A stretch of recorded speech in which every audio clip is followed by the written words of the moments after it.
dianggap telah melanggar etika profesi anggota Polri. Dalam kasus kematian Vina Cirebon dan Eki, Ibtu Rudiana disebut harusnya dipecat sebagai anggota Polri.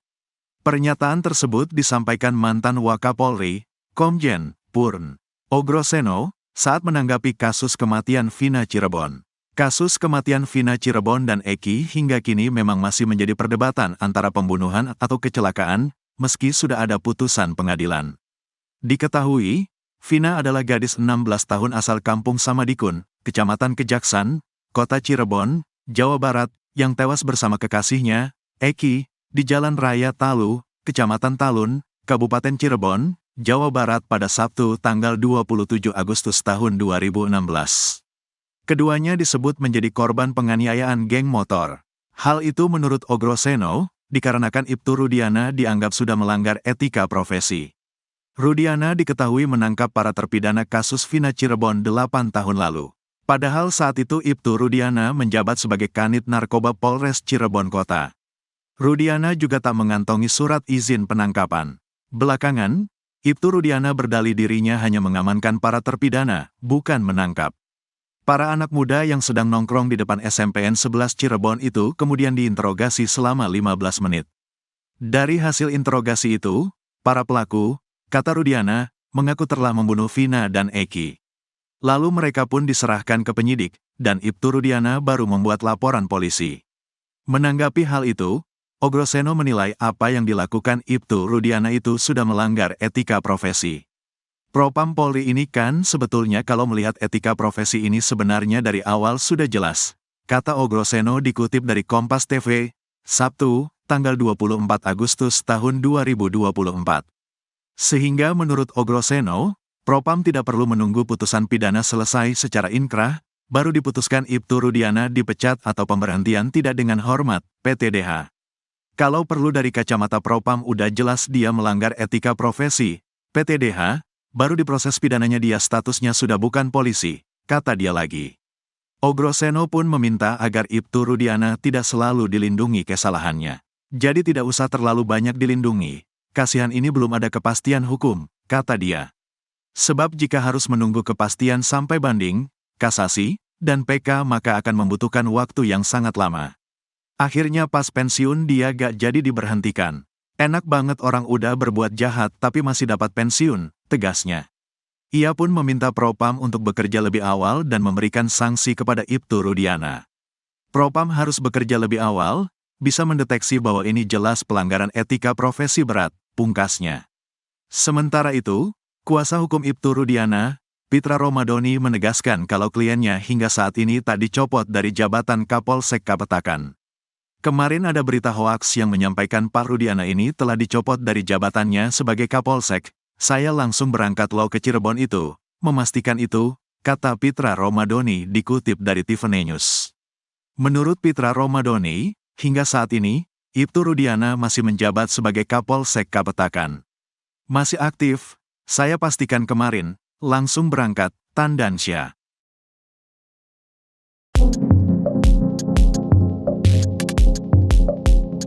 Ex-Wakapolri Komjen Purnawirawan Ogroseno menyayangkan pemindahan Sudirman, tersangka kasus Vina ke Rutan Polda Jabar. Apalagi saat ini Sudirman masih berada di Lapas Bancai Bandung, dan belum dikembalikan ke Lapas Cirebon lagi. Menurut Ogroseno, pemindahan terpidana untuk pencarian DPO merupakan hal yang tidak lazim, apalagi Sudirman dipindahkan dari Lapas ke Rutan Polda Jabar. Sudirman dipindahkan dari Lapas Cirebon ke Rutan Polda Jabar saat Pegi Setiawan ditangkap Mei 2024 lalu, sementara 6 terpidana lainnya dipindahkan ke lapas di Bandung. Menurut Titin, Sudirman diduga dipindahkan seorang diri ke Polda Jabar karena paling lemah di antara para terpidana lainnya. Menanggapi hal itu, Ogroseno pun heran kenapa para terpidana sampai dipindahkan oleh Dirkrimum Polda Jabar. Menurutnya etika penegak hukum yang seperti ini sangat disayangkan.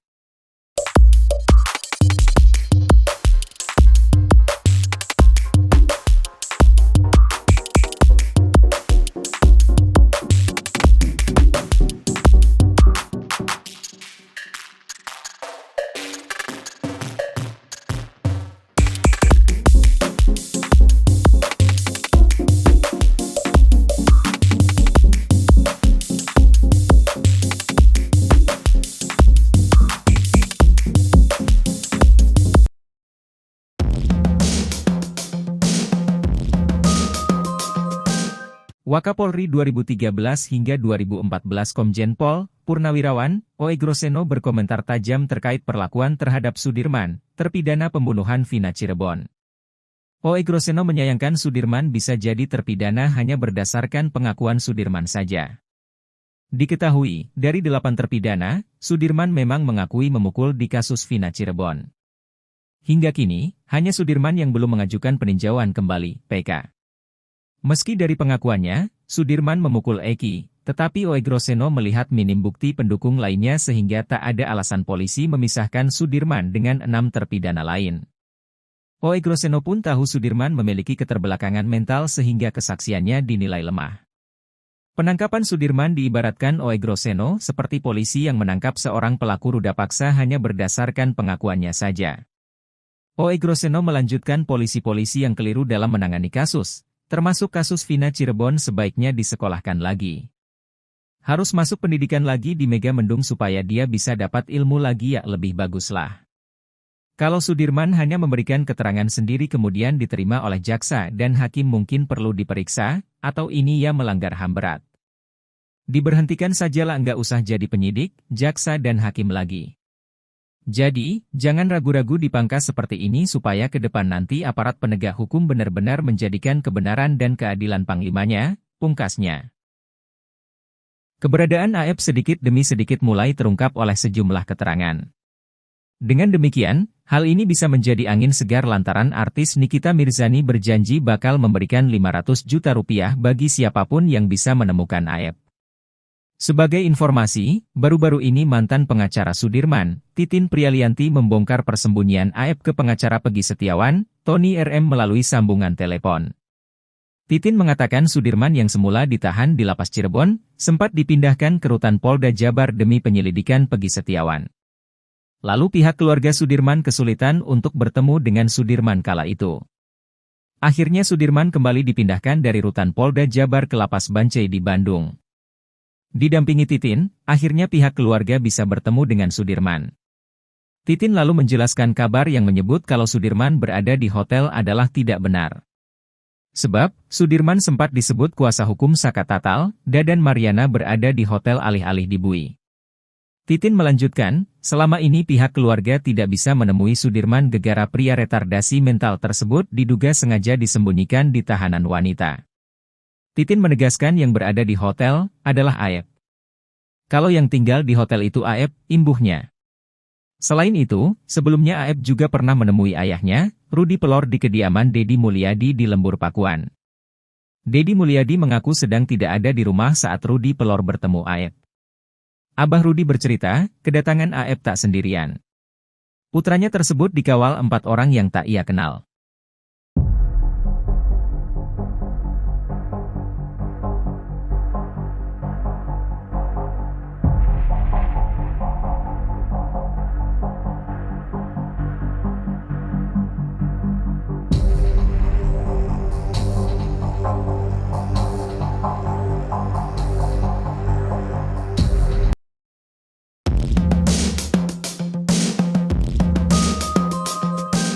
Titin Prialianti memperlihatkan foto terbaru Sudirman terpidana kasus Vina Cirebon saat berada di Lapas Bancai, Bandung. Titin bersama keluarga Sudirman menjengkuk ke Lapas Bancai pada Kamis, 22 Agustus 2024. Menjenguk Sudirman, Titin pun tak kuasa menahan air matanya saat bertemu terpidana kasus Vina Cirebon itu. Menurut Titin, kondisi Sudirman memprihatinkan setelah dipindahkan ke Lapas Bancai dari Polres Jabar. Menurut Titin, Sudirman saat ditemui di Lapas Bancai kondisinya kurus dan sedang sariawan. Bahkan Sudirman perawakannya paling miris dari 6 terpidana lainnya. Tak hanya itu saja, setiap kali dikunjungi keluarganya, Sudirman selalu dalam kondisi sariawan. Menurut Titin, kondisi kesehatan Sudirman juga menurun karena dirinya tidak bisa duduk berlama-lama. Luka itu diketahui saat keluarganya melihat kondisi punggung Sudirman. Saat bertemu keluarganya, Sudirman juga menangis. Sudirman bahkan makan dengan lahap masakan yang dibawa oleh ibunya. Titin berharap Sudirman bisa dipindahkan ke Lapas Cirebon agar keluarganya bisa sering menjenguk Sudirman. Titin juga memperlihatkan fotonya bersama Sudirman. Terlihat Sudirman memakai baju biru dan rambutnya pendek. Sudirman sudah tidak memakai sweater seperti saat dijenguk ibunya di Polda Jabar. Sudirman terlihat sedang lahap memakan masakan ibunya. Sudirman terpidana kasus Vina mengalami luka serius akibat penyiksaan diduga oleh penyidik Polresta Cirebon. Luka akibat penyiksaan saat penyidikan kasus Vina Cirebon itu masih membekas di tubuh Sudirman. Bahkan dampaknya pun masih dirasakan oleh Sudirman. Sudirman menjadi terpidana yang paling disorot dalam kasus Vina Cirebon. Pasalnya dari 8 terpidana, hanya Sudirman yang tetap mengaku terlibat dalam kasus Vina Cirebon. Malahan akibat kesaksiannya ini pula Polda Jabar sempat menetapkan Peggy Setiawan sebagai tersangka kasus Vina Cirebon. Setelah keberadaannya misterius, Sudirman kini telah dikembalikan ke Lapas Bancai, Cirebon, Jawa Barat.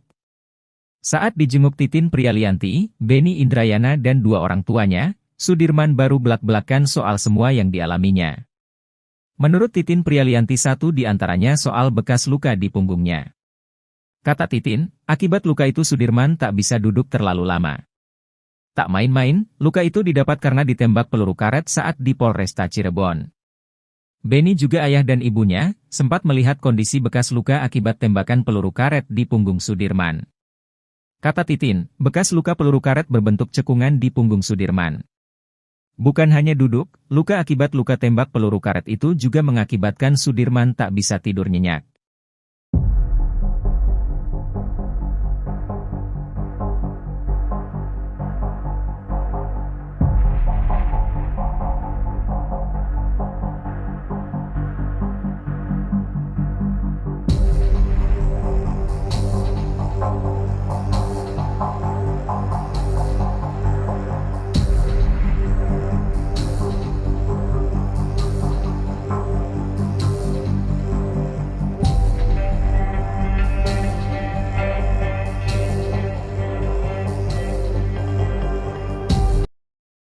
Ex-Kabareskrim Komjen Pol Purnawirawan Susno 2J, menganggap lucu seorang pensiunan polisi yang mempertanyakan saksi-saksi yang menyebut kasus Vina merupakan kecelakaan baru bermunculan di tahun 2024. Susno pun menilai pertanyaan itu tidak pantas dilontarkan oleh pensiunan polisi itu. Ia justru balik bertanya kenapa polisi tidak mencari saksi-saksi tersebut pada tahun 2016 silam. Sebaliknya, Susno bukan menyalahkan saksi-saksi tersebut yang baru muncul. Ia malah memuji keberanian mereka yang datang dengan segala resiko untuk memberikan kesaksian kepada polisi. Susno menganggap pertanyaan yang dilontarkan oleh pensiunan polisi itu tak pantas. Untuk diketahui, pertanyaan itu dilontarkan oleh ex-Kabareskrim periode 2009 hingga 2011, Komjen Pol Purnawirawan Ito Sumardi. Ito mempertanyakan kenapa banyak saksi-saksi yang menyebut itu kecelakaan baru muncul. Susno 2J juga merespon sebuah pernyataan dari pensiunan polisi yang dinilainya keblinger di kasus Vina Cirebon 2016. Pendapat tersebut menjelaskan bahwa seorang ahli yang memberikan kesaksiannya di sidang peninjauan kembali, PK, Saka Tatal, semestinya bersertifikat atau pernah berdinas di Korlantas Polri. Susno 2J tak habis pikir pernyataan itu keluar dari mulut seorang pensiunan polisi. Dia pun berharap agar pendapat itu dilontarkan bukan dari seorang petinggi Polri. Pasalnya, jika demikian, hal itu sungguh memalukan. Ex-Kabareskrim Polri periode 2008 hingga 2009 tersebut menilai tidak ada orang lain yang lebih ahli selain polisi itu sendiri yang bisa menentukan sebuah kecelakaan atau bukan. Susno lalu memberikan gambaran bahwa kasus kecelakaan di Indonesia dalam sehari bisa mencapai 1.000 kasus. Banyaknya jumlah kasus kecelakaan yang tersebar di berbagai daerah di Indonesia menyulitkan polisi untuk mendatangkan ahli kecelakaan. Sehingga keahlian polisi sendirilah yang diandalkan untuk menentukan sebuah kecelakaan atau bukan. Aldi adik Eka Sandi terpidana kasus Vina Cirebon masih terkenang saat disiksa oknum polisi. Aldi sempat ditangkap oleh polisi terkait kasus Vina Cirebon. Saat itu, Aldi dihajar polisi saat ditangkap di SMPN 11 Cirebon. Pemukulan itu dilakukan di mobil polisi. Aldi akhirnya ikut dibawa bersama 6 terpidana ke Polres Cirebon Kota. Selama dalam perjalanan, Aldi menuturkan sang kakak bersama terpidana lain juga dipukul, dijambak oleh polisi bahkan dibalsem. Aldi menceritakan sikap Sudirman yang selalu menjawab satu kata ketika ditanya polisi. Ketika ditangkap, Sudirman belum dipukul oleh polisi. Pasalnya, Sudirman langsung menjawab iya saat ditanya polisi mengenai keterlibatannya dalam kasus Vina Cirebon. Deddy Mulyadi melihat penyidik curiga Aldi dan kakaknya Eka Sandi terlibat kasus Vina Cirebon karena pengakuan Sudirman. Apalagi, Sudirman mengakui perbuatan tersebut. Sedangkan, Aldi dan Eka Sandi tidak mengakui sehingga mengalami penganiayaan oleh polisi. Penyidik, kata Deddy Mulyadi, menganggap Aldi dan Eka Sandi berbohong. Bahkan, kata Aldi, Sudirman langsung menjawab iya sebelum disetrum atau rambutnya dibakar oleh oknum penyidik. Aldi mengaku tidak mengenal sosok Sudirman. Ia menuturkan Sudirman seumuran kakaknya. Ia juga tidak mengenal korban Vina dan Eki serta terpidana Rivaldi. Aldi kembali mengingat saat penangkapan semobil dengan Sudirman. Di mobil, Sudirman terus menjawab iya saat ditanya apakah dirinya membunuh, memukuk dan memperkosa korban. Akhirnya, Sudirman tidak dipukuli oknum polisi saat di mobil. Aldi pun mengaku kesal dengan jawaban Sudirman.